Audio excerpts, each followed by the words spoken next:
Oh yeah. Got a loot box, man. Awesome. Oh, hi guys. Hello again. If you noticed me, I'm playing on the DS from the previous video. I have since then fixed. Apologies. I was going to do another video on fixing it, but in doing this, I broke a couple more DSs. So here's this all complete. A quick blast on Fantasy Star. But that's not what this is about. That's not about this. That's not about this. Let's get settled in and begin, shall we? Right, so it's not about the DS. I just thought I'd fill you in on the DS. I mean, a little bit further down the line, I'm going to do a bit more on some DSs because I seem to have accumulated quite a few of these. These are all broken, so we'll have a play with these in the future. But at the moment, I want to focus on my favourite machine of all time, the Sega Dreamcast. I mean, I am a big Sega fan. You look around my man cave, you will find lots of Sega stuff. I have been a fan since the Master System. They had me hooked. This, at the time, was just such an awesome machine. It's a shame that it lost out and disappeared completely. I'd love Sega to be sticking around nowadays, but unfortunately killed by Sony and the DVD. But there we go. So what we'll do is we'll get this stripped down. We'll give it a quick clean out because it hasn't been done for years. But what I am going to do, and I have purchased, if we get him in here, it's the right way round in shot, is the DreamPSU. So what we're going to do is we're going to remove the old power supply from this and replace him with a new one. Reason being is some Dreamcasts did tend to suffer with some sort of overheating issue around near the power supply where they just randomly reset. I've got a couple of other machines that work fine, but this one has been a demon for resetting. The early fixes were to try and remove the PSU and bend the pins back slightly because contact was being lost and the machine was resetting. But over time, again, it's just come back full force to the point where I've had to buy replacement Dreamcasts. But I want to fix this guy, so we're going to get the power supply installed. It only looks like a little tiny PCB, so I don't think there's a lot to go wrong. A couple of plugs and wires. I mean, I can do that, I'm pretty sure. It's not a Game Boy, we'll be okay.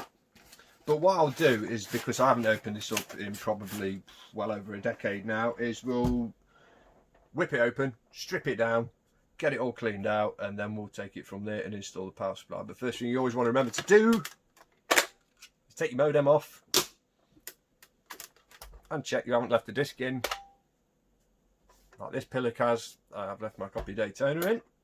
It's probably been in there for a few years. So we'll find something to get this unzipped with. We'll get it all unzipped, cleaned out, and upgrade. So let's do it. Right, so we found an implement to unscrew with. Again, make sure you've got your modem off and your disc out before you do any of this. There's no stickers to remove to avoid a warranty, as far as I remember. But let's get it all undone.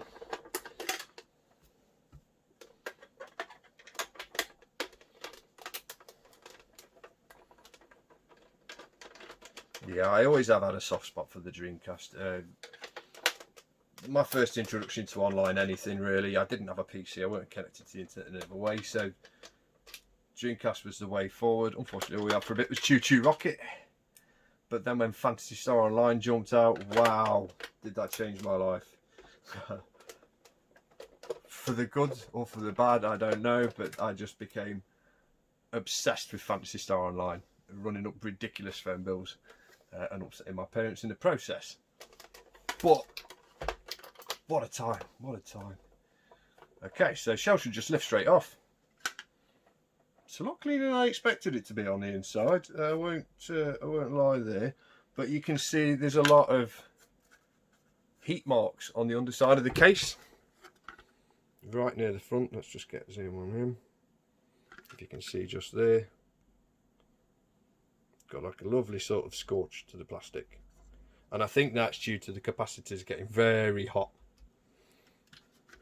causing my machine to reset more often than it played. So I think this is one of the earlier machines, because I don't see a nice big heat sink here like you do on some of the later ones. This is, well, it must be my launch machine. So yeah, let's go.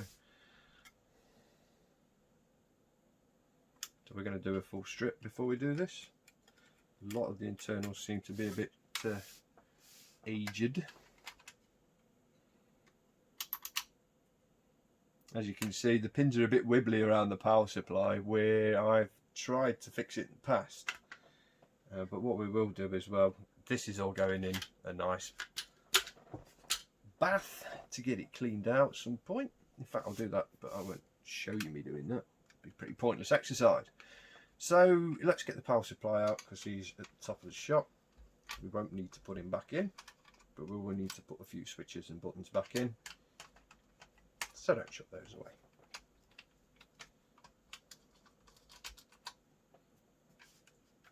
There's one more just under there. Near the plug at the back.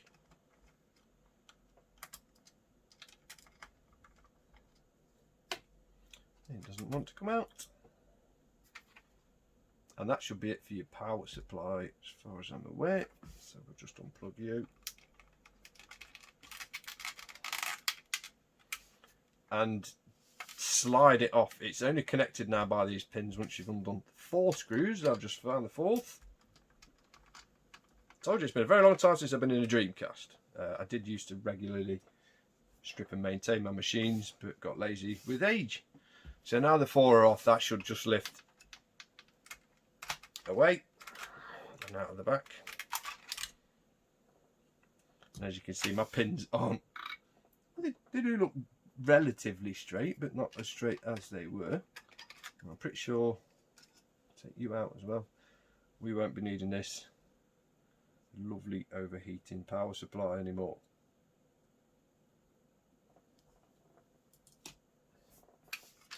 Pop your power button out. There's not too much gunge in here, so I'm not worried that there's going to be a lot of cleaning to do. But we'll give it a full strip and a full clean, as it deserves, the very least. I mean, this is the first of many mods I'll be doing to my Dreamcast, you know, from changing the LED to possibly installing a SD card reader or a hard drive reader or something like that. I've got enough old knackered ones floating about to have a play with that at some point, but I don't quite think I'm there yet.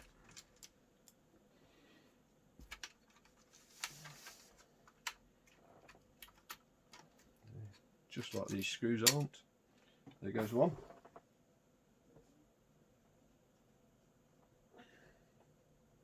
You think I'd learned from previous videos. I've got a lovely deep shag pile carpet on the floor, and I lost so many DS and Game Boy screws down there. Unbelievable. You'd only know you'd lost them down there when you hoovered up. Rattling around like crazy. I do believe I've forgotten how to do this, unless the screws there are still in. Yes, they are. So I was doing it right. Pop the ribbon cable out. I'll pop the power cable out there. And there's a controller port and the screws for that.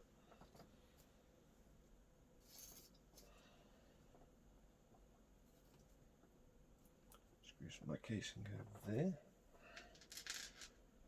And onto the power supply there, which we probably won't need, but we'll need the 2 for the switch. Right. I never ever, when I stripped these down when I was younger, got as far as removing the optical drive. I always just cleaned this bit and moved on, because it did look rather difficult to get inside here. And I mean, my fan doesn't seem to have picked up a great deal of crap, but I still want to clean it. So I think the CD drive just slots onto the top. Hopefully there's no ribbon connectors underneath. I think it's sort of modular as opposed to plugged in with cables. We'll see.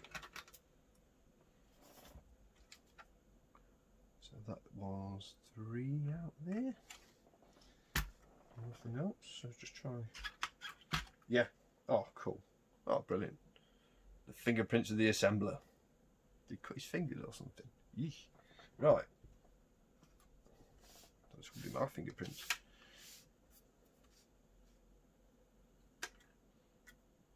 So it looks like we got to get the heat shield off to get anywhere near this, because this is blocking it. Fantastic.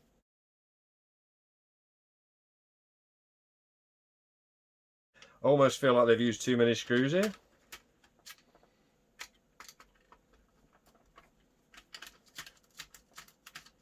Six would have been enough. How many have I got? 1, 2, 3, 4, 5, 6, 7, 8, 9.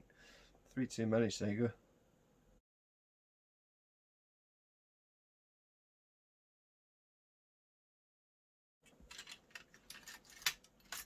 Controller port. Needs a bath. Look at it. Filthy.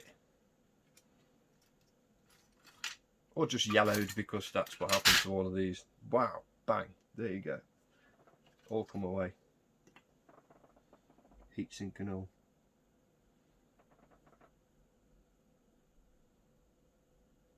Put that down gently, because that's got the heatsink on the back. Just want to check that everything's fine in the machine.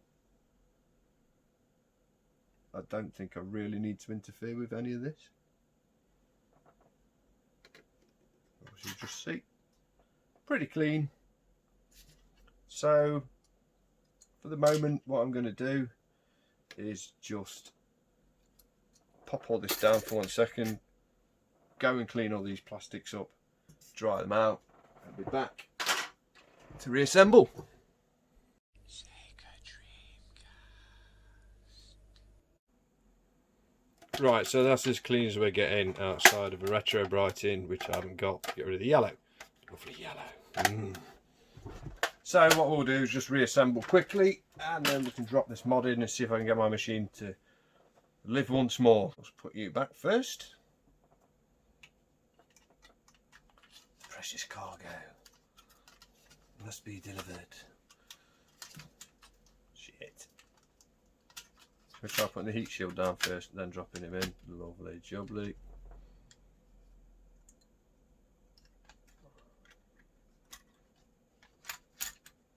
RF shield / heatsink back in. Now I know why 9 screws were used to hold it down, because the heatsink stuck to the back side of this plate, which also is a heatsink, I guess. Doubles up as heatsink / RF shield. Clever? Possibly? I'm just trying to think it through. Right, screw it up. Shut up and screw it up.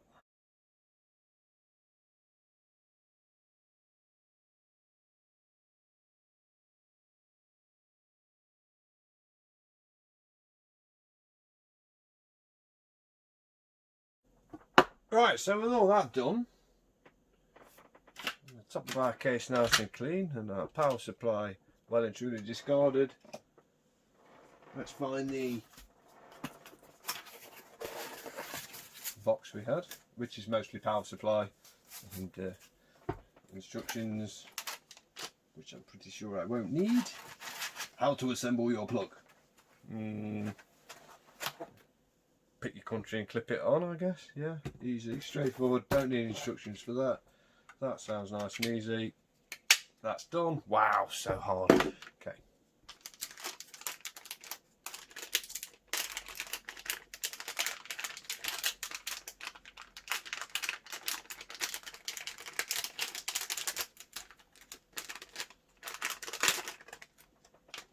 Out we come. So there's the new power supply, which should just push on here, like so. Drop straight into the back of the machine there. A nice 3D printed bracket, but possibly I think we should supply this first.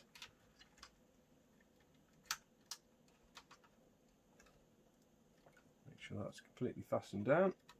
Seems nice and tight. Drop the power connector in there, and that is it. That is your new power supply fitted. I'm pretty sure this will stop overheating in the future and resetting now. There's that big transformer will be on the outside, but I don't know if to reuse this. I think I might just put this back in. This part of the machine.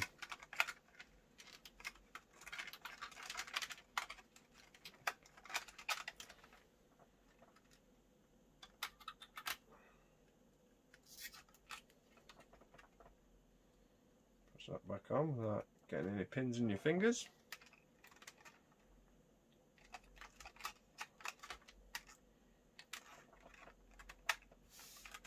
Now I can just drop the case back on, plug it in and fire it up.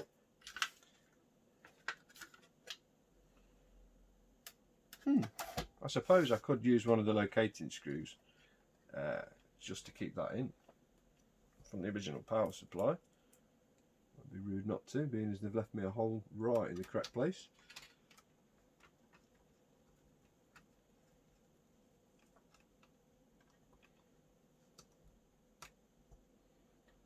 Make the installation a little more secure.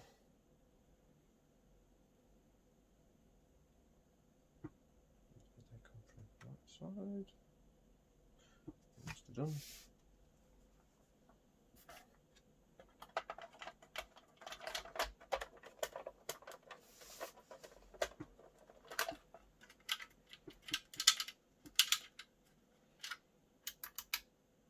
Okay, which problem have I run into then? Because that's not going back on.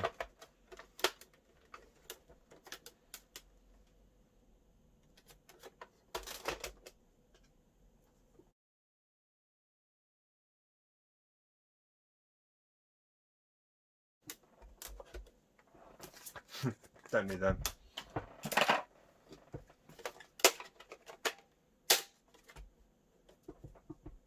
And there we go, reassembled. So I will get the adapter plugged in just to make sure we're powering on. I've got a multi-block over here. I can quickly borrow, unplug you.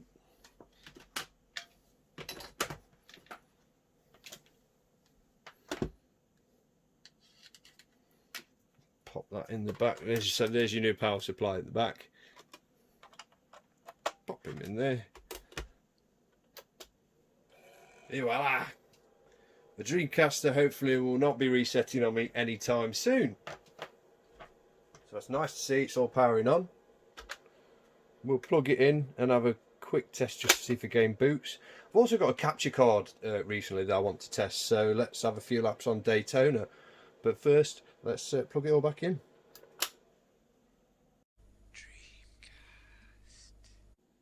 Okay, so pads in, plugged in, switched on.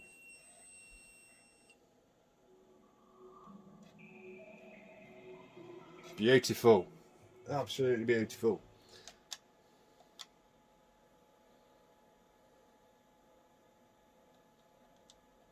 Haha. 1998, why?